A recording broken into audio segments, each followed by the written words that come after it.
السلام عليكم. أنا اسمي أحمد وأنتوا بتسمعوا بودكاست قصص ميز.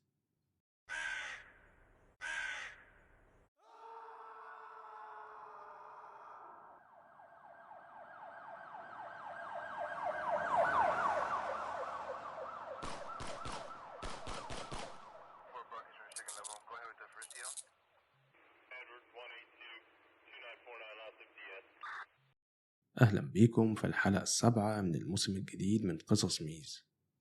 قضية النهاردة بيشار ليها بأنها واحدة من أكبر الألغاز الغير محلولة في تاريخ الولايات المتحدة الأمريكية، واسم حلقة النهاردة دي بي كوبر. ومن غير ما أطول عليكم يلا بينا نبدأ. في يوم الأربعاء الموافق 24 نوفمبر سنة 1971 دان كوبر اشترى تذكرة ذهاب فقط ب$20 للرحلة رقم 305 من شركة نورث ويست أوراينت، ودفع كاش، وكان هيسافر من مدينة بورتلاند في ولاية أوريغون لمدينة سياتل في ولاية واشنطن. ووصف كوبر اللي نعرفه إنه كان في منتصف الأربعينات، وكان لابس بدلة غامقة ومعطف أسود وجزمة بني وقميص أبيض وربطة عنق سوداء، وكان معاه شنطة جلدية. تذكرة كوبر كانت لكرسي رقم 18 سي. وبعد ركوبه للطيارة وبعد إقلاع الطيارة طلب من واحدة من المضيفات إنها تجيب له عصير. كوبر نادى على المضيفة وطلع رسالة من جيبه واداها لها. المضيفة خدت الرسالة وحطتها في جيبها من غير ما تبص عليها، ولكن كوبر قال لها إنها لازم تشوف الرسالة ضروري وإنه معاه قنبلة، وقال لها إن القنبلة اللي معاه في الشنطة الجلدية اللي في إيده، وطلب منها تقعد جنبه. بعد كده بالراحة فتح الشنطة، وكان واضح في الشنطة إن فيها متفجرات وكانت مليانة بالأسلاك. بعد كده طلب منها إنها تكتب اللي بيقوله وتوديه لكابتن الطيارة، وقال لها أنا عايز $2 مليون قبل الساعة 5 بالليل وكله كاش، وتتحط في شنطة ظهر، وعايز مظلتين، ولما الطيارة تهبط لازم تملوها بالوقود بسرعة وإلا هفجر القنبلة. ومن ضمن التفصيلات الغريبة هي إن كوبر طلب $200,000 يكونوا من فئة $20 بس. وفعلا بناء على طلباته الطيارة هبطت في مدينة سياتل، وكوبر أفرج عن ال36 راكب اللي في الطيارة مقابل الفلوس والمظلات اللي طلبها، ولكنه احتفظ ببعض من أفراد الطاقم. وبعد كده طلب إن الطيارة تروح لمدينة نيو مكسيكو، وطلب منهم إنهم يفضلوا على ارتفاع أقل من 10,000 قدم. وفي خلال الجزء التاني من اختطاف الطيارة كوبر لبس نظارة شمسية غامقة، واللي بعد كده بقت جزء من الرسمة اللي الشرطة رسمته لكوبر واللي بقى مشهور جدا. وبعد ساعة وعلى حوالي الساعة 8 بالليل كانت الطيارة وصلت في مكان ما بين سياتل ومدينة رينو في ولاية نيفادا، وهنا كوبر نط من الطيارة ومعاه المظلتين والفلوس، ولحد يومنا ده محدش شافه تاني. Куда летишь, да кукушечка, ку-ку? Куда летишь, да ты серая, ку-ку-ку-ку-ку-ку-ку-ку-ку-ку-ку,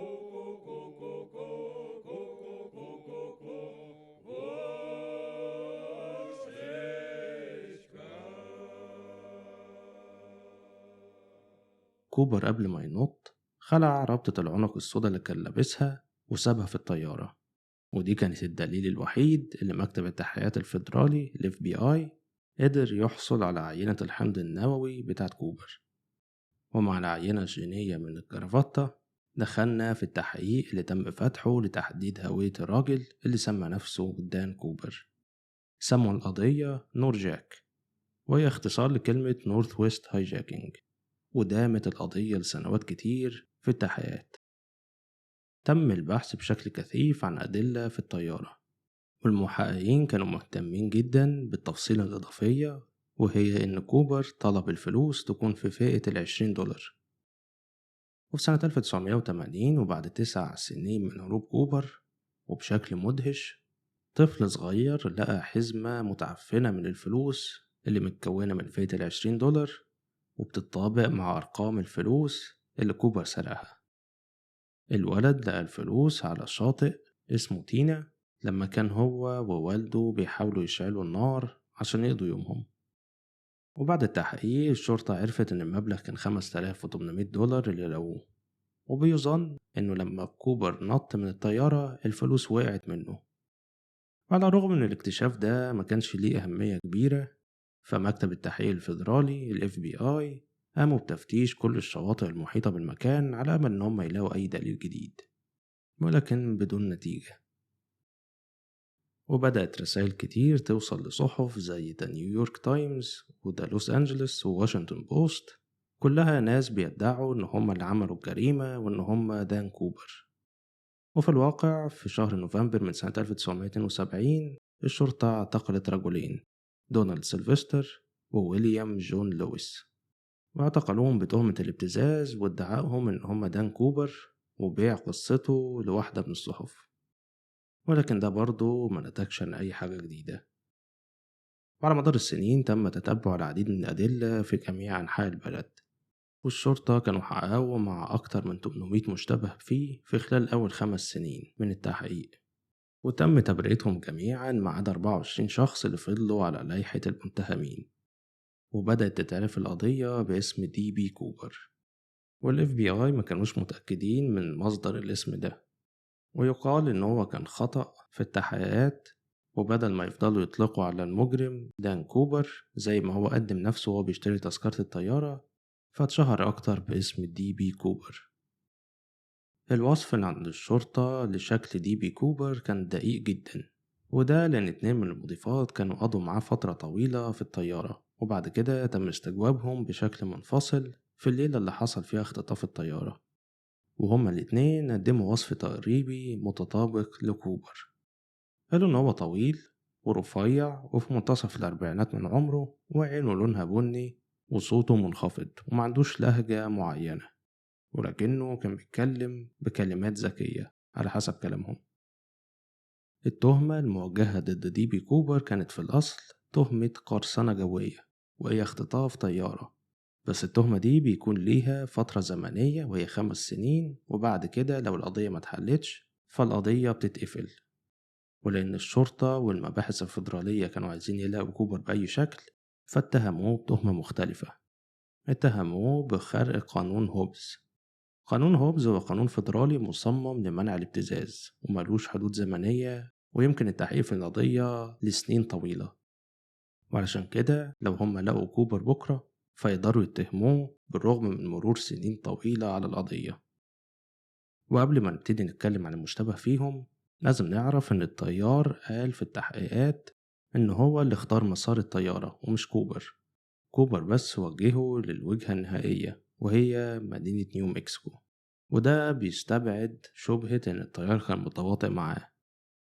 وهنا نبتدي نتكلم عن المشتبه فيهم. أول مشتبه فيه اسمه ريتشارد فلويد ماكوي، واللي بيعتبره عدد كبير من المحققين في مكتب التحقيقات الفيدرالي زي راسل كلام إن هو المشتبه بيه الأول. في شهر إبريل سنة 1972، واللي كان بعد 5 شهور من هروب كوبر، ال FBI قبضوا على ريتشارد فلويد ماكوي بتهمة اختطاف طيارة، واللي كانت قضية منفصلة تماما عن قضية كوبر. ولما درسوا جريمة ماكوي اتضح ليهم إنها مشابهة جدا لجريمة كوبر، طبعا على غرار إن كوبر نط من الطيارة بالمظلة. ولكن المشكلة إن هما الاتنين ماكوي وكوبر كانت مواصفاتهم مختلفة عن بعض. ووفقا لأرشيف ال FBI فماكوي كان في البيت مع عيلته بعد يوم من جريمة كوبر. تم القبض على ماكوي بعد جريمته الشخصية واتحكم عليه بالسجن لمدة 45 سنة، ولكنه اتمكن من الهرب. بعد كده اتقتل في اشتباك مع عملاء المكتب الفيدرالي في ولاية فيرجينيا. أما بالنسبة للمشتبه بيه التاني هو دوين ويبر، اللي ادعى أثناء فترة مرضه بأنه هو دي بي كوبر، ومراته واللي كان اسمها جو قالت إن دوين قال لها لما كان قرب يموت إن عنده سر محتاج يقولها عليه، وبعد كده قال لها إن هو دان كوبر. وهنا مراته بدأت تعيد النظر في كل العلامات اللي كانت واضحة على جوزها واللي ممكن تأكد إن هو فعلا دان كوبر. من بينها إن كان دوين بيجيله كوابيس كتير وبيتكلم فيها وهو نايم عن إن هو ساب بصمات على الطيارة، وكمان كان عنده مشكلة في الركبة بيقول إنه حصل عليها من القفز من واحدة من الطيارات، وبتقول إنه في مرة من المرات خدها لشاطئ تينا، وده هو نفس الشاطئ اللي تم العثور على مجموعة من الفلوس فيه. وأخيرا جو بتقول إن دوين كان عنده تذكرة قديمة لشركة نورث ويست ايرلاينر من غير سبب واضح وكان محتفظ بيها. وفي اقتباس لرالف هيملزباخ العميل السابق في مكتب التحقيقات الفيدرالية وهو بيتكلم عن دوين ويبر، قال: دوين بيطبق مع الوصف الجسدي لدان كوبر، وهو كمان عنده خلفية جنائية. ولكن في الآخر وبعد التحقيقات برضه ما كانش فيه دليل واضح إن هو دان كوبر.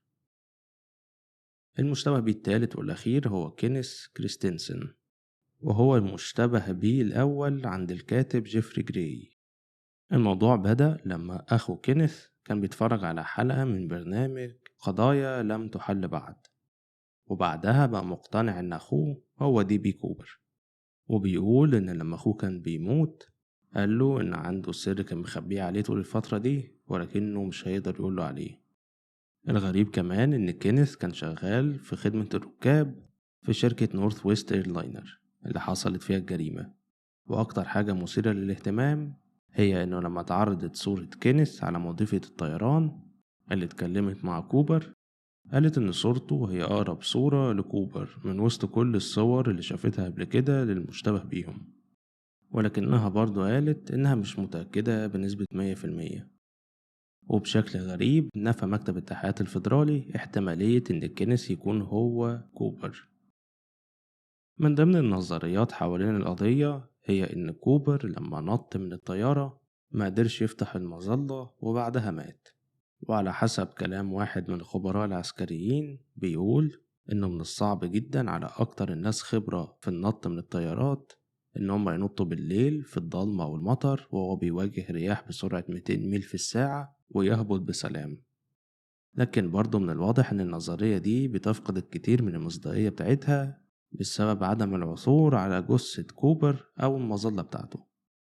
والنظرية الأخيرة حوالين القضية جت من مجموعة من المحققين الخاصين اللي حاولوا في القضية بشكل تفصيلي، واللي استخدموا ميكروسكوب إلكتروني على عينة من رابطة العنق بتاع دي بي كوبر، واكتشفوا إن رابطة العنق كان عليها مواد زي التيتانيوم النقي والسيريوم، واللي كلها بتعتبر مواد من العناصر الأرضية النادرة واللي بتستخدم في مجالات قليلة جدا. وأشاروا إن العناصر في الفترة دي اللي هي 1971 كانت بتستخدم في شركة بوينج لتصنيع الطيارات. وهنا بتيجي فرضية جديدة بأن كوبر ربما كان موظف في شركة بوينج. وفي خلال الفترة الطويلة جدا دي كانت التحقيقات اللي قام بيها مكتب التحقيقات الفيدرالي ال FBI في قضية دي بي كوبر كانت ما بين أطول وأشق التحقيقات في تاريخهم، واستمرت القضية مفتوحة لمدة 45 سنة قبل ما يقفلها مكتب التحقيقات الفيدرالي في سنة 2016. ولحد يومنا ده محدش يعرف دي بي كوبر راح فين.